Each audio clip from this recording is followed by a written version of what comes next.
Imagine some desecration happens. It hurts every Muslim. Yes.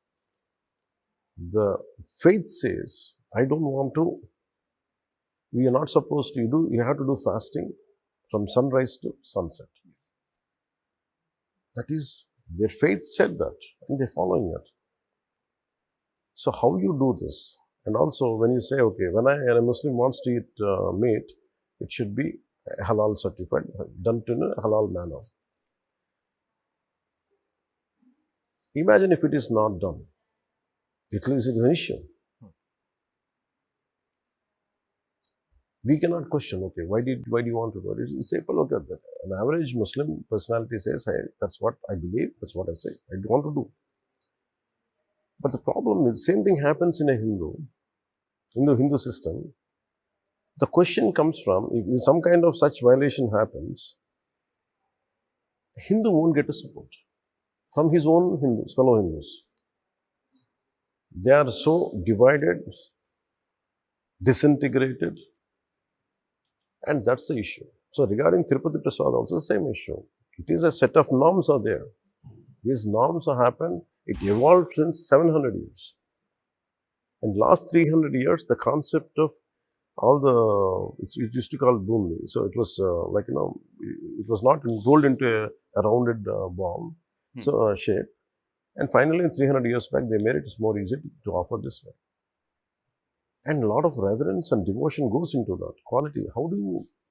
Why do we wash feet and go inside? Why do we take shower? Because it is way of cleansing, and it's a purification process. You do with the purity. Prayer should be done at a purity level. The prasad to be offered, it should be with a complete purity. So what are the ingredients go into it? More purified form. Got it. It doesn't allow beef fat. It doesn't allow pig fat. It doesn't allow fish oil. Yes. There are certain norms to it.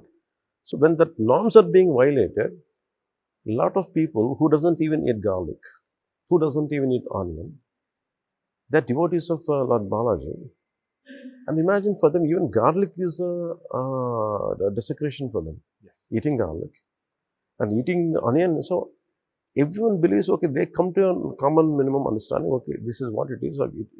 It give a sanctity for that.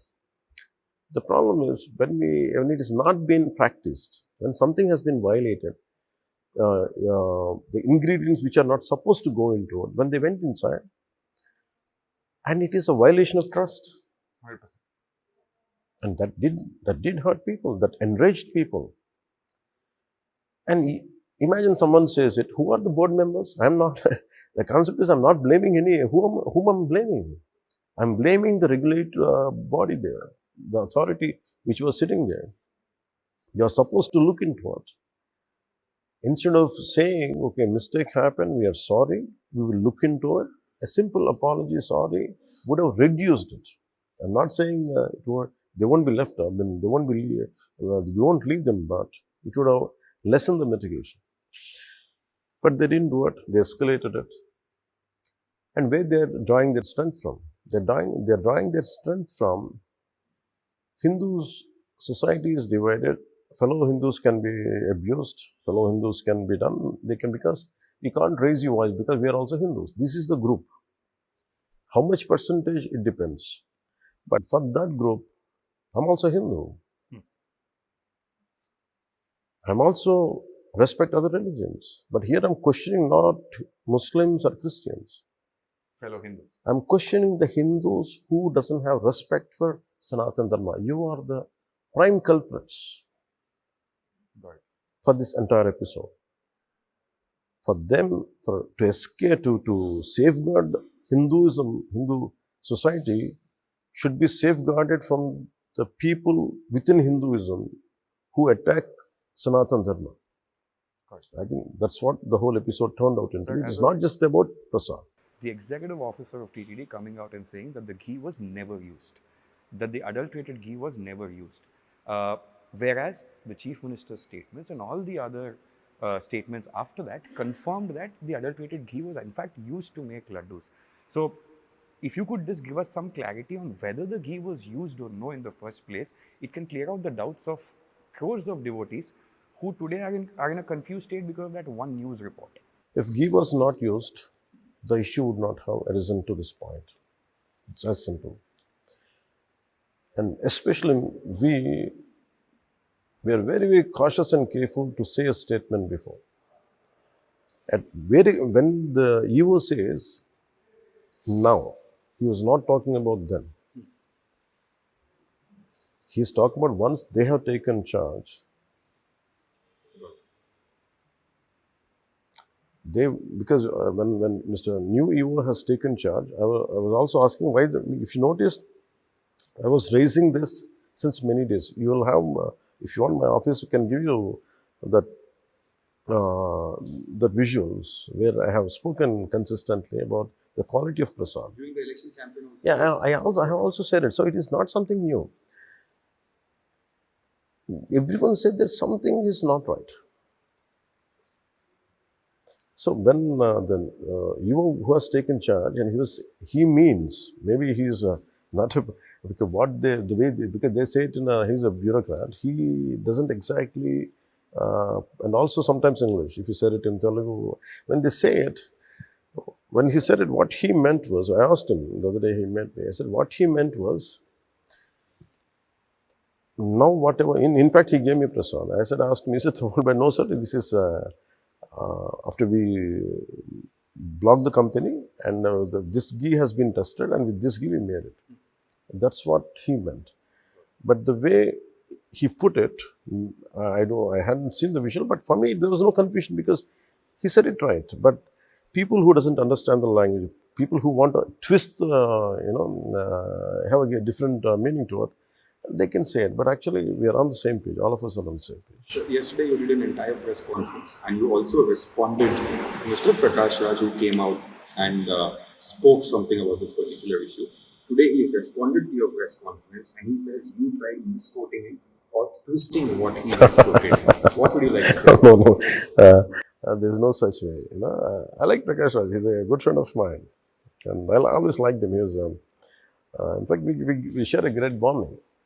Though we differ on political aspects and his opinion, that's a different story. But as an actor, I truly respect him and I like him, frankly. I love to perform with him. And I have a few more days' work also with him. See, first of all, when Sir Prakash Raj Garu is, first of all, there is no need for him to comment on this, on my tweet.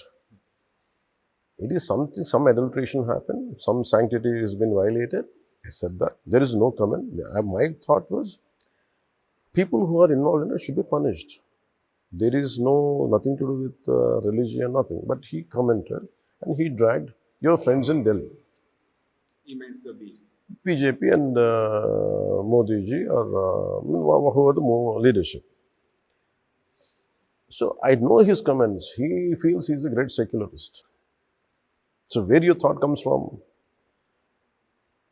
Such idea, what you said it comes from your definition of secularism.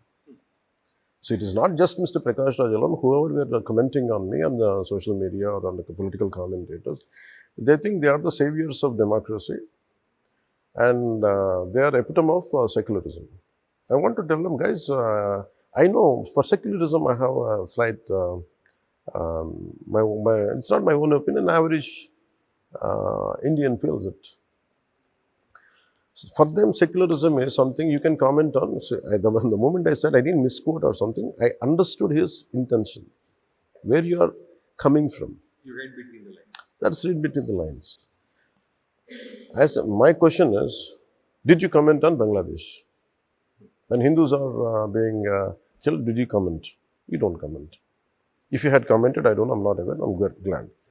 See, this, not just Prakash Raj, any kind of secularist who claims to be his secularist, it's very easy to comment on what is happening in the Hindu society. They are scared to comment on any other religion, which I hate that. You say they are dual standards.